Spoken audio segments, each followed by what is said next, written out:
Hello বন্ধুগণ, আমি সাধনা নতুন আরও একটা ঝাঁকানেকা রেসিপিতে তোমাদের সবাইকে স্বাগত জানাই। আজকে আমি তোমাদের সাথে ফুলকপির সম্পূর্ণ নতুন ধরনের একটা রেসিপি শেয়ার করব। ফুলকপি এইভাবে ডিম দিয়ে রান্না করলে স্বাদ মুখে লেগে থাকবে। তো রেসিপিটি প্রথম থেকে শেষ পর্যন্ত দেখার জন্য তোমাদের কাছে অনুরোধ রইল। তো চলো দেখে নেওয়া যাক আজকের রেসিপি।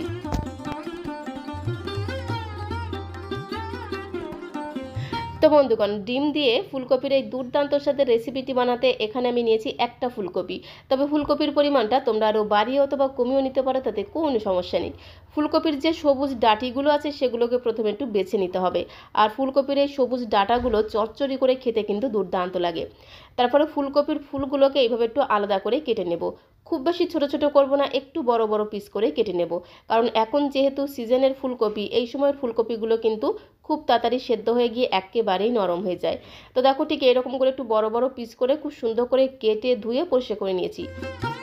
তার সাথে দুটো মিডিয়াম সাইজের আলুকে খোসা ছাড়িয়ে ঠিক এরকম করে চৌকো চৌকো করে কেটে নিয়েছি। একটু ছোট ছোট করে কেটে নিয়েছি, মানে একটা আলুর মাঝখান থেকে 8 ফালি করে কেটে নিয়েছি। আর আলুটাকে কাটার পরে অবশ্যই কিন্তু জল দিয়ে ধুয়ে নিতে হবে। সাথে নিয়েছি 4টে ডিম। ডিমগুলোকে আগে থেকে সেদ্ধ করে খুব সুন্দর করে খোসা ছাড়িয়ে ধুয়ে রেখেছি।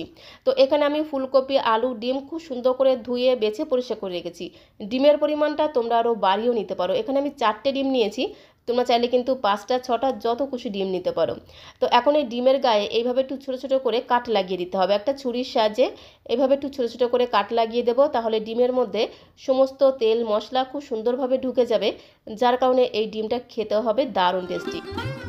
তো সবগুলো ডিমের গায়ে একটু ছোটো ছোটো করে কাট লাগিয়ে দিলাম। এখন রান্নাটা করে নেব, তার জন্য চলে আসতে হবে ওভেনের কাছে। গ্যাসের ফ্লেমটা অন করে দিয়ে একটা কড়াই বসিয়ে দিলাম। কড়াইটা একটু গরম হয়ে গেলে কড়াইয়ের মধ্যে আমি 3 থেকে 4 চামচ দিয়ে দিলাম সর্ষের তেল। প্রথম দিকে তেলের পরিমাণটা একটু বেশি দিতে হবে। তেলটা যখন একটু গরম হয়ে যাবে, খুব সুন্দর করে একদম ঘোটানাটা করে একটু কড়াইয়ের গায়ে লাগিয়ে নিতে হবে। তারপরে আমি ডিমগুলোকে প্রথমে ভেজে নেব। গ্যাসের ফ্লেমটা মিডিয়ামে রেখে কন্টিনিউ ঘোটানাটা করে ডিমগুলোকে একটু লালচে করে ভেজে নিতে হবে। আর ডিম যদি এরকম করে একটু লালচে করে ভেজে নেওয়া হয়, খুব সুন্দর খেতে লাগে, সাথে সাথে ঘ্রাণটাও কিন্তু দুর্দান্ত হয়। তো দেখো, ডিমগুলোকে লালচে করে ভেজে নিয়েছি। এখন একটা পাত্রের মধ্যে আমি তুলে নেব।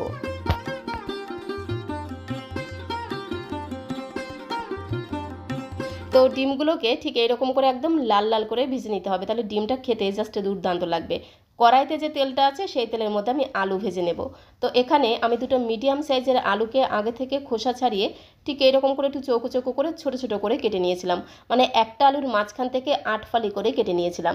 গ্যাসের ফ্লেমটা মিডিয়ামে রেখে আলুর পিসগুলোকেও লাল লাল করে ভেজে নিতে হবে। আর আলুও যদি এইভাবে একটু লালচে করে ভেজে নেওয়া হয়, আলুটা খেতেও কিন্তু দুর্দান্ত লাগে। আলুগুলোকে লালচে করে ভেজে নিয়েছি, এখন একটা পাত্রের মধ্যে আমি তুলে নেব।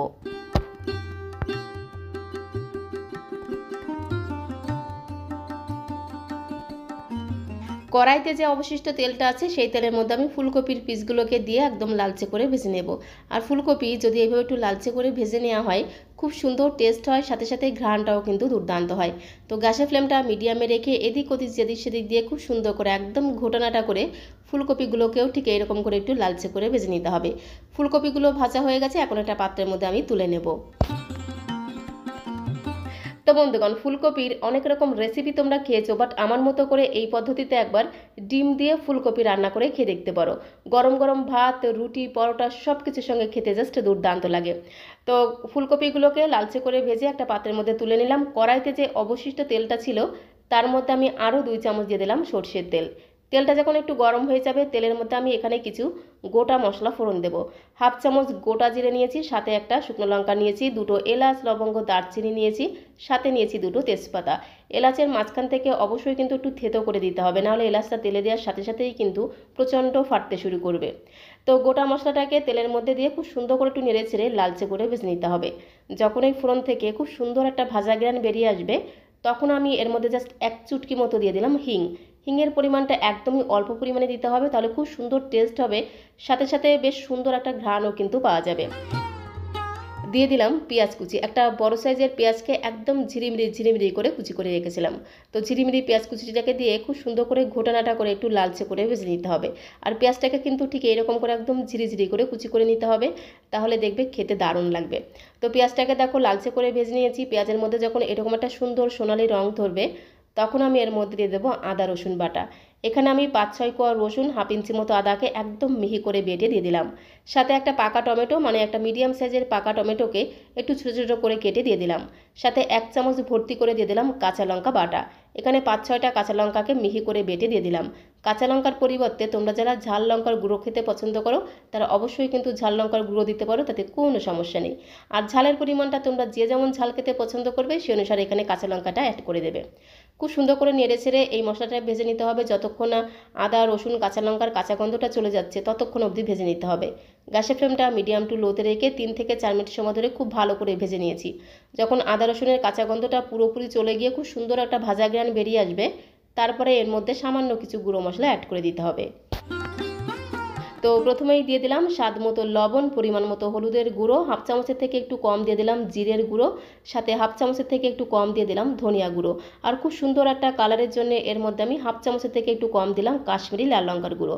অল্প পরিমাণে জল দিয়ে গ্যাসের ফ্লেমটা মিডিয়াম টু লোতে রেখে খুব সুন্দর করে ঘোটানাটা করে মশলাটাকে মোটামুটি 4 থেকে 5 মিনিট সময় ধরে খুব ভালো করে কষিয়ে নিতে হবে। গ্যাসের ফ্লেমটা কিন্তু বাড়ানো যাবে না। আর এই মশলাটা যত ভালোভাবে কষানো হবে এই ফুলকপি ডিমের রেসিপিটা ততটাই খেতে দুর্দান্ত হবে। তো খুব সুন্দর করে নেড়েচেড়ে মশলাটাকে দেখো খুব ভালো করে কষিয়ে নিয়েছি। মশলা থেকে যখন তেল ছাড়তে শুরু করবে তখন আমি এর মধ্যে আগে থেকে ভেজে রাখা আলু ফুলকপিটা দিয়ে দেবো। তার আগে মশলাটাকে আরও একবার খুব ভালো করে একটু ঘোটানাটা করে মিশিয়ে নেওয়ার পরে আগে থেকে ভেজে রাখা আলু ফুলকপি দিয়ে আবারও খুব ভালো করে মশলার সাথে মিশিয়ে নিতে হবে। তো বন্ধুগণ, আজকের রেসিপিটি ভালো লাগলে একটা লাইক আর শেয়ার করে দেওয়ার অনুরোধ রইল। নতুন বন্ধু হয়ে থাকলে চ্যানেলটিকে সাবস্ক্রাইব করে দিয়ে পাশে থাকার অনুরোধ রইল। তাহলে যখন এরকম সুন্দর সুন্দর নতুন নতুন রেসিপি আপলোড করব সঙ্গে সঙ্গে নোটিফিকেশন আগে তোমার কাছে পৌঁছে যাবে। আলু আর ফুলকপিটাকে মশলার সাথে খুব সুন্দর করে দেখো ঘোটানাটা করে মিশিয়ে নিলাম। এখন একটু ধামা চাপা দিতে হবে, মানে ঢাকনাটা বন্ধ করে গ্যাসের ফ্লেমটা একদম লোতে রেখে 2 মিনিটের জন্য এইভাবে একটু রেখে দিতে হবে। তাহলে এই আলু আর ফুলকপিটা মশলার সাথে খুব সুন্দরভাবে মজে যাবে, যার কারণে কিন্তু আলু আর ফুলকপিটা খেতে দুর্দান্ত টেস্টি হবে। 2 মিনিট পরে ঢাকনাটা তুলে আরও একবার খুব সুন্দর করে একটু ঘোটানাটা করে মিশিয়ে নেব। তারপরে আমি এর মধ্যে পরিমাণ মতো অ্যাড করে দেব গরম জল। অবশ্যই একটু গরম জল দেওয়ার চেষ্টা করবে, তাহলে রান্নার স্বাদ দ্বিগুণ বেড়ে যাবে। আগে থেকেই আমি গরম জল করে রেখেছিলাম, তো এর মধ্যে আমি পরিমাণ মতো গরম জল অ্যাড করে দেব। এই রান্নাটা মানে ফুলকপির এই রান্নাটা আমি গরম গরম ভাতের সাথে সার্ভ করব, তাই একটু ঝোল ঝোল করে রান্না করব। তো সেই আন্দাজে এখানে আমি ঝোলের পরিমাণটা একটু বেশি দিলাম। আলু ফুলকপি যাতে খুব সুন্দরভাবে সেদ্ধ হয়ে যায় তার জন্য ঝোলের পরিমাণটা একটু বেশি দিতে হবে। তাহলে আলু আর ফুলকপিটা খুব সুন্দরভাবে সেদ্ধ হয়ে গিয়ে একেবারেই নরম হয়ে যাবে। আর যদি রুটি পরোটার সাথে খেতে চাও সেক্ষেত্রে ঝোলের পরিমাণটা একটু কম করে দিয়ে মাখো মাখো করে রান্না করতে হবে। তাহলে গরম গরম রুটি পরোটা এমনকি গরম গরম লুচির সাথে খেতেও জাস্ট অসম্ভব সুস্বাদু লাগবে। তো পরিমাণ মতো গরম জল দিয়ে খুব সুন্দর করে ঘোটানাটা করে মিশিয়ে নেওয়ার পরে একটু ধামা চাপা দিতে হবে, মানে ঢাকনাটা বন্ধ করে গ্যাসের ফ্লেমটা মিডিয়াম টু লোতে রেখে প্রথমে 4 থেকে 5 মিনিট সময় ধরে রান্না করে নিতে হবে। তো এখন আমি তোমাদের 4 থেকে 5 মিনিট পরে ঢাকনাটা তুলে দেখাচ্ছি। খুব সুন্দর করে একটু ঘোটানাটা করে মিশিয়ে নিতে হবে। এইভাবে খুব ভালো করে 4 থেকে 5 মিনিট সময় ধরে একটু প্রথমে ঝোলটাকে রান্না করে নেওয়ার পরে একটু মিশিয়ে নিয়ে এর মধ্যে আমি আগে থেকে ভেজে রাখা ডিমগুলোকে দিয়ে দেবো। এখানে আমি 4টে ডিম দিয়ে এই ফুলকপির তরকারিটা রান্না করছি। তোমরা চাইলে কিন্তু 5টা 6টা যতগুলো খুশি ডিম দিয়ে রান্না করতে পারো। ডিমের পরিমাণটা বেশি দিলে ঝোলের টেস্টটাও কিন্তু দারুণ হবে। তো ভেজে রাখা ডিমগুলোকে দিয়ে ঝোলের সাথে এদিক ওদিক যেদিক সেদিক দিয়ে খুব সুন্দর করে একটু ঘোটানাটা করে মিশিয়ে নিয়ে আবার একটু ঢাকা দিয়ে আরও 3 থেকে 4 মিনিট সময় ধরে ঝোলটাকে রান্না করতে হবে। তাহলে এই ডিমগুলো খুব সুন্দরভাবে ঝোলের সাথে মজে যাবে, যার কারণে এই ঝোলের টেস্ট আরও দ্বিগুণ বেড়ে যাবে। তো আরও 3 থেকে 4 মিনিট সময় ধরে গ্যাসের ফ্লেমটা মিডিয়াম টু লোতে রেখে রান্না করে নিয়েছি। আলু ফুলকপি সব কিছু খুব সুন্দরভাবে সেদ্ধ হয়ে গেছে। আর এর মধ্যে যে তেজপাতা দুটো দিয়েছিলাম সেগুলোকে এখন তুলে রেখে দেবো। তো খুব ভালো করে একটু নেড়েচেড়ে মিশিয়ে নেওয়ার পরে আলুটা দেখো কত সুন্দর সেদ্ধ হয়ে গেছে, একেবারেই কিন্তু নরম হয়ে গেছে। সাথে ফুলকপিগুলো কিন্তু একেবারেই নরম হয়ে গেছে।